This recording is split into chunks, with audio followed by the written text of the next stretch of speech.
Australia star ఆటగాడు Tim David అరుదైన ఘనత సాధించాడు. ఆస్ట్రేలియా తరపున టీ20లో ఫాస్టెస్ట్ సెంచరీ సాధించాడు. సెయింట్ కిట్స్ వేదికగా వెస్టిండీస్తో జరిగిన మూడో టీ20 మ్యాచ్లో డేవిడ్ కేవలం 37 బంతుల్లోనే సెంచరీ సాధించాడు. ఇందులో 6 ఫోర్లు, 11 సిక్సర్లు ఉన్నాయి. ఇంతకుముందు ఆస్ట్రేలియా తరపున ఫాస్టెస్ట్ టీ20 సెంచరీ సాధించిన రికార్డు జోష్ ఇంగ్లీష్ పేరిట ఉంది. అతడు స్కాట్లాండ్ పై 43 బంతుల్లోనే చితక్కొట్టాడు. తాజాగా ఇంగ్లీష్ ను టిమ్ డేవిడ్ అధిగమించాడు. ఇక ఓవరాల్ గా టెస్ట్ మ్యాచ్ లో ఆడే సభ్య దేశాల జాబితాను తీసుకుంటే రెండో స్థానంలో నిలిచాడు.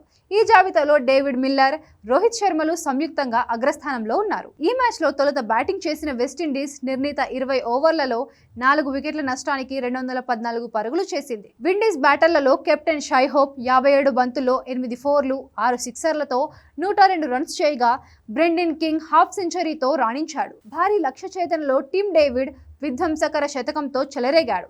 టిమ్ డేవిడ్ తన కెరీర్లో అత్యుత్తమ ఇన్నింగ్స్లో ఒకటిగా ఆడాడు. వెస్టిండీస్ బౌలింగ్ను సిక్సర్లు, బౌండరీలతో చిత్తు చేశాడు. 16 బంతుల్లో అర్ధ సెంచరీ చేసిన టిమ్ డేవిడ్ మెరుపులు మెరిపించాడు. దీంతో ఆస్ట్రేలియా జట్టు స్కోరు రాకెట్ వేగంతో పెరిగింది. ఆసీస్ 16.1 ఓవర్లలో 4 వికెట్లు కోల్పోయి టార్గెట్ అందుకుంది. ఈ మ్యాచ్ విజయంతో 5 మ్యాచ్ల టీ20 సిరీస్ను మరో 2 మ్యాచ్లు మిగిలి ఉండగానే ఆసీస్ కైవసం చేసుకుంది.